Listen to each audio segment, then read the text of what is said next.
Okay, brethren, let us open with a prayer. Let us put ourselves in the presence of God.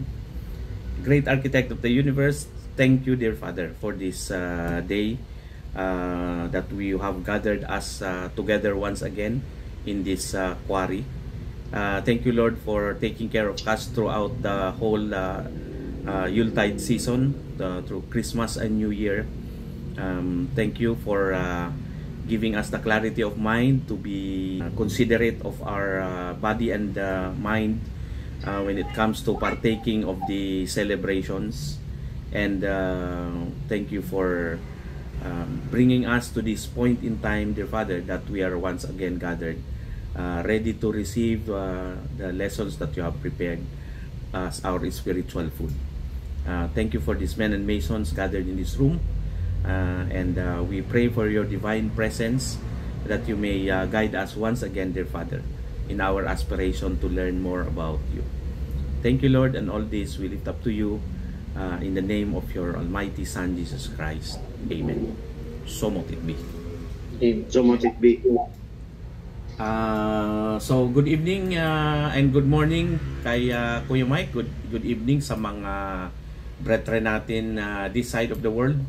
So, brethren, for this session, ang ating topic is called Marks of a True Christian. No? Real Talk, Real Walk, ang ating main title. And the whole idea is for us to be able to reflect kung ano ba ang tunay na Kristiyano, brethren. Kasi sa proliferation ng mga fake news in the world that we are living in now, baka nididilute din yung ating sariling kaisipan as to what is true Christianity, no? What are the telltale signs of a true Christian? Ano ba ang kanyang dapat tunay na mga laman ng kanyang isip at puso, no? So, ang ibinigay sa atin, brethren, surprisingly, is 2 Peter. Alam naman natin, brethren, ang ating Apostle Peter was a fisherman, and hindi siya necessarily very conversant, no? In 1 Peter, nandun pa yung kanyang pagiging beginner and still a bit worldly, no? But makikita natin ang maturity ni Peter when we partake of his words in 2 Peter, in the book of 2 Peter. So, request uli natin si Kuya Jess to help us, very worshipful, dito sa ating intro paragraph sa 2 Peter. Very please. Okay, thank you. Good evening, good morning to all brethren. 2 Peter, chapter 1, verses 1 to 11. Simon Peter, a bond servant and apostle of Jesus Christ, to those who have received a faith of the same kind as ours, by the righteousness of our God and Savior, Jesus Christ. Grace and peace be multiplied to you in the knowledge of God and of Jesus our Lord, seeing that His divine power has granted to us everything pertaining to life and godliness, to the true knowledge of Him who called us by His own glory and excellence. For by this He has granted to us His precious and magnificent promises, so that by them you may become partakers of the divine nature, having escaped the corruption that is in the world by lusts. Now, for this very reason also, applying all diligence, in your faith supply moral excellence, and in your moral excellence knowledge, and in your knowledge self-control, and in your self-control perseverance, and in your perseverance godliness, and in your godliness brotherly kindness, and in your brotherly kindness love. For if these qualities are yours and are increasing, they render you with neither useless nor unfruitful in the true knowledge of our Lord Jesus Christ.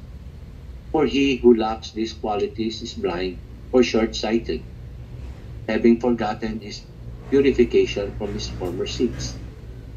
Therefore, brethren, be all the more diligent to make certain about his calling and choosing you. For as long once you practice these things, you will never stumble.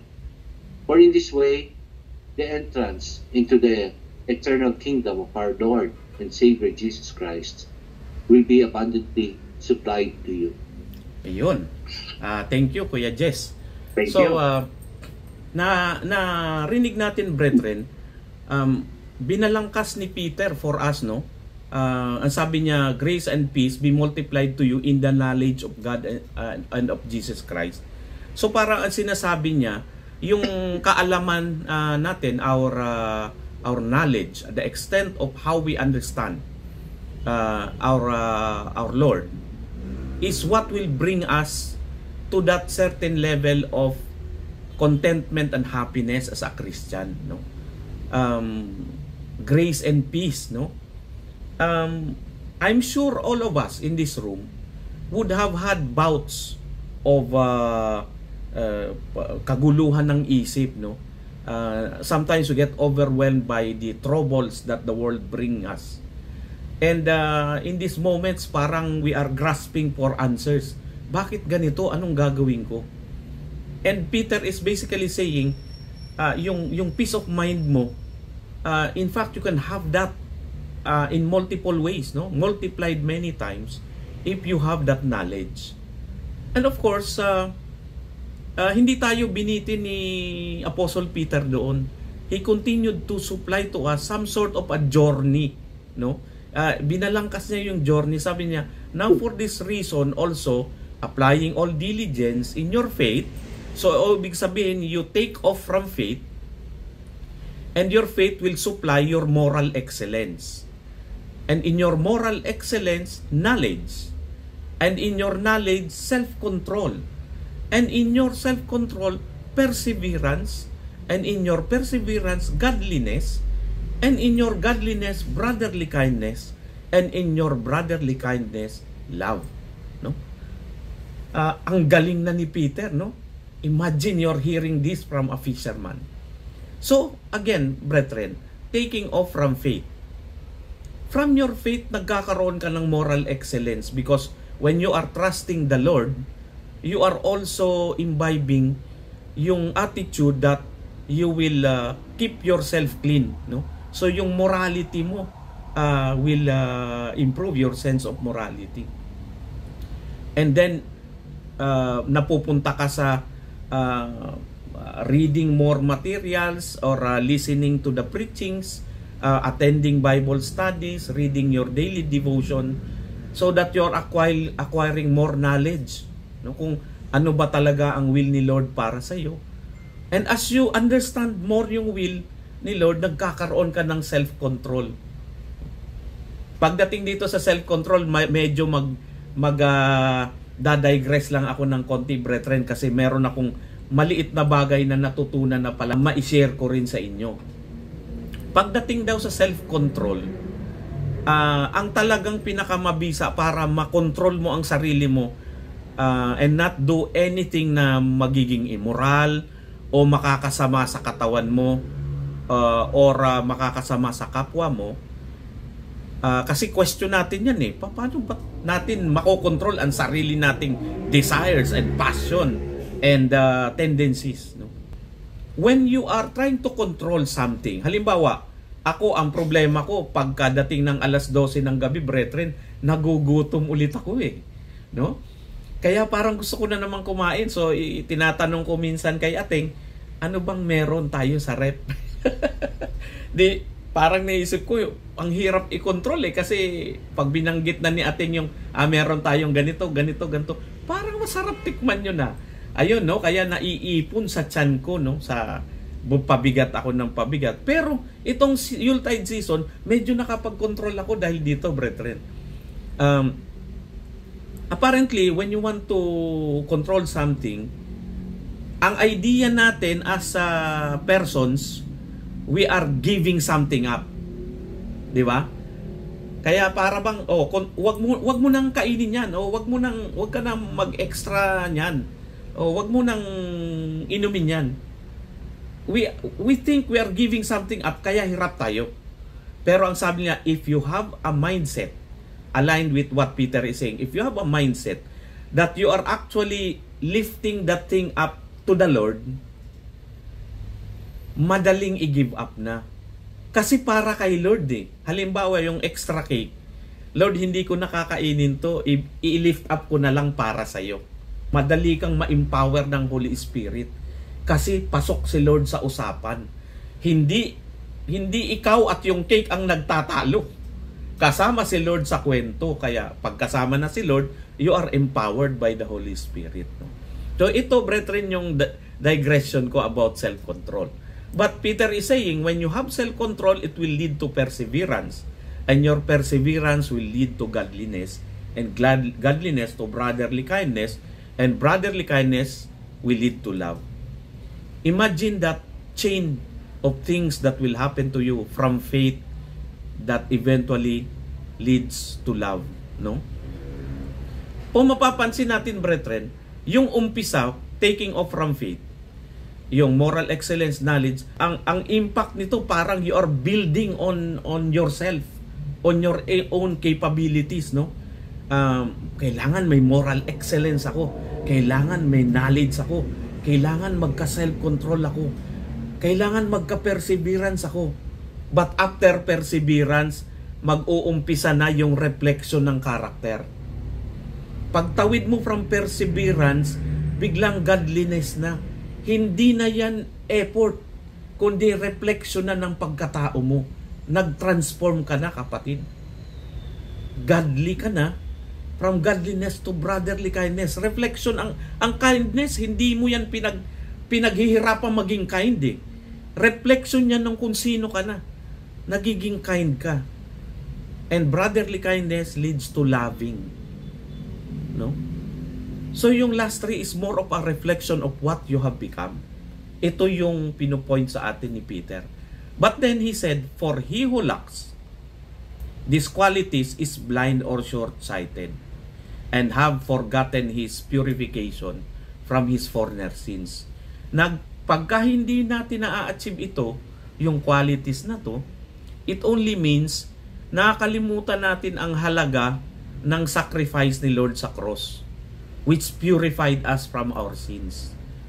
Kaya ito ang dapat nating matutunan. And from this lesson, brethren, may mga things na pinupoint out si Peter that I think is worthwhile to go through, no, for this evening.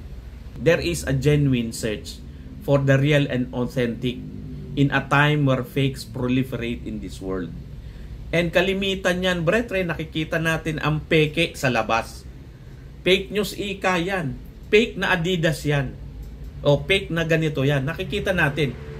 Pero yung fake sa loob, hirap tayong makita.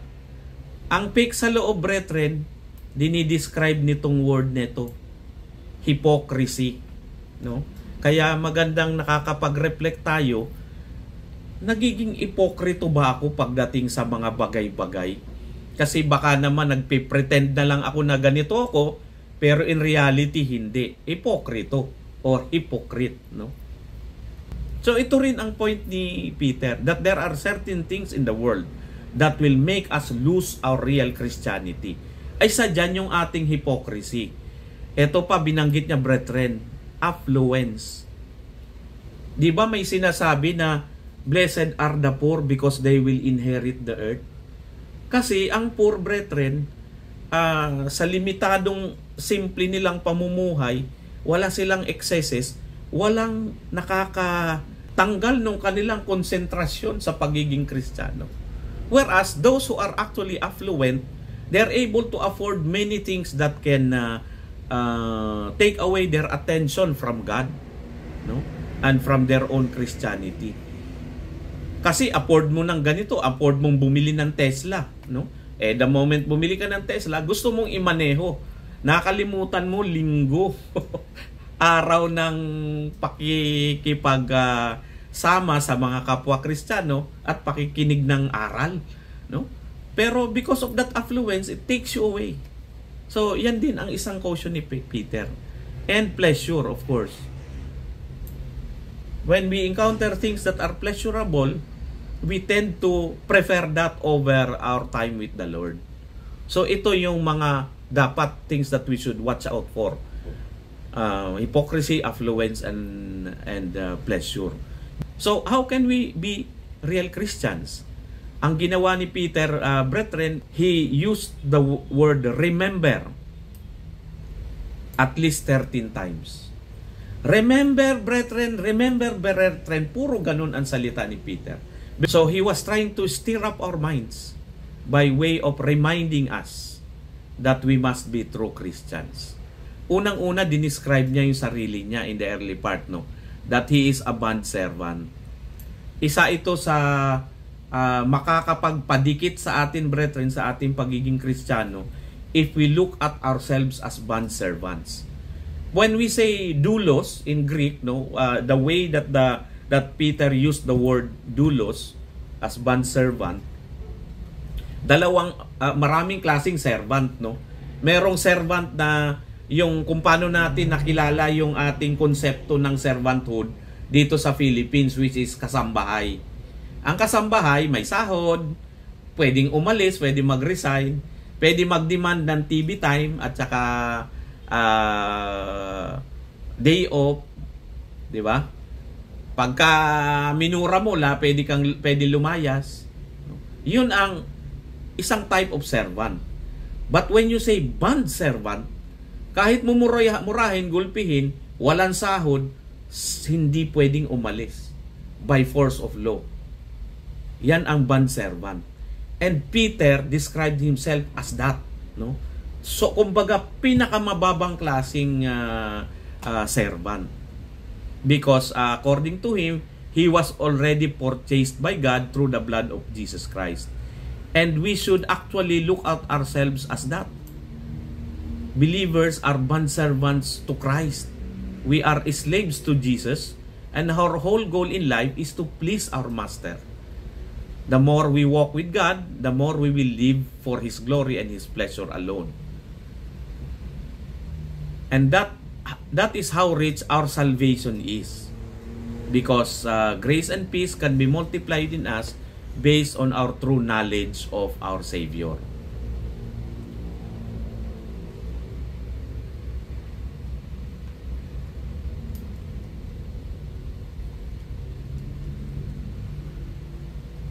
Brethren, pagka ang ginawa natin is that we subsume ourselves totally to the will of the Lord, kung lahat pinapasa Diyos natin,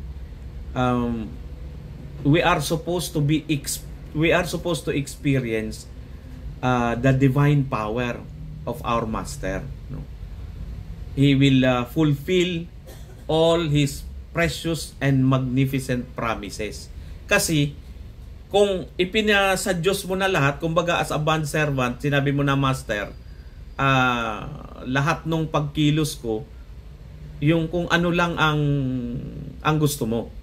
My whole existence is for your will and pleasure of our Master, no?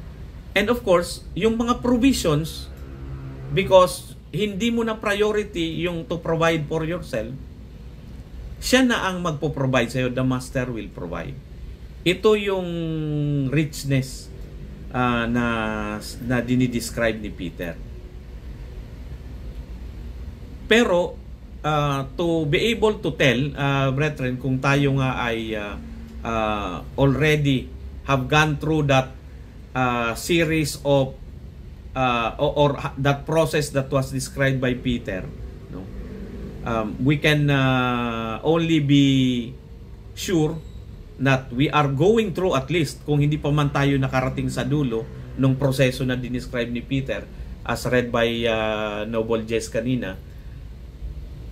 The way to test, of course, is to see whether we have been transformed. So yung transformation ang ating hinahanap. We are supposed to be a new creation, at yung luma ay wala na. Bitawan na natin yung luma natin pagkatao. And for those who might want to use this new year as a way to make a demarcation line, brethren, since umpisa pa lang naman ng taon, let us reflect, mga kapatid, and make a determination Ano ba ang mga bagay na iiwanan ko na sa 2024 at hindi ko na dadalhin sa 2025? So, we have to clean up our lives, brethren. We have to deliberately say, ito, sobra ito. Hindi naman ito nakakatulong sa proseso ko from my faith to moral excellence, to knowledge, to perseverance, etc. doon sa process ni Peter. Kung di naman nakakatulong itong particular activity, iwanan na natin. Iisang tabi muna natin. Let us simplify a little bit, brethren. Sa second point, response to true salvation, pagka alam na natin tayo ay saved na nga, no? Kasi nakita na natin that we had truly been transformed by our faith, and we have truly been helped by the Holy Spirit in the transformation. Ano naman yung ating dapat na maging response? Just because we have faith, we should not stop working to give our 100% for Jesus, no? Ito ang tamang response ng salvation. Kasi minsan, brethren, nagiging ipokrito talaga tayo because we tend to say, saved naman na ako. Pwede nang mag-relax, no? Parang gano'n, no? Parang alam ko, saved na ako. Nag-transform na ako, tsaka nararamdaman ko ang prodding ng Holy Spirit, eh. Baka pwede namang mag-enjoy muna ng konti. I mean, the Lord is not saying you should not enjoy this life. In fact, hundreds of times, brethren, sa Bible, nakalagay dyan, rejoice, rejoice, rejoice. No? Gusto ni Lord masaya ang isang Christian. So, hindi ka naman niya hinahanapan na maging malungkot ka. Pero, focus pa rin. Focus pa rin tayo sa ating Lord Jesus Christ. We have to understand, brethren, na ang salvation natin ay hindi resulta ng mga good works, no? Hindi yan paramihan ng charity work na nagawa. Ang good works, resulta lang nung ating pagiging saved. Hindi nakaka-save ang good works, but it is just a fruit of being saved. So, pagka nakapag-respond tayo ng tama, brethren, doon sa ating pagiging saved, nagkakaroon ng resulta, no? Nagkakaroon ng result ang true salvation. So, may formulang binigay sa atin, God's Word plus God's Spirit, yung salita ni Lord, at yung Holy Spirit na kumikilo sa loob natin. Ngayon, magkakaroon ka ng problems. Part siya ng formula. Because even the gold and silver, brethren, to be able to make them pure, they have to be subjected to extreme heat. No? Meron talagang pagpo-purify na nangyayari sa buhay ng tao. And you will only be stronger once you have encountered those purifications in life. Kasi alam mo na kahit sa gitna ng mabigat na isipin at problema, si Lord pa rin ang tinatakbuhan mo. In my younger life as a Christian, brethren, naiinggit ako ron sa mga mentors ko kasi sila, the moment may problema, automatic, itatakbo ko kay Lord yan, ipapag-pray ko yan. Ipag-pray nyo naman ako, parang gano'n, no? Ako noon at that time, brethren, pag meron akong problema, paano gagawin ko?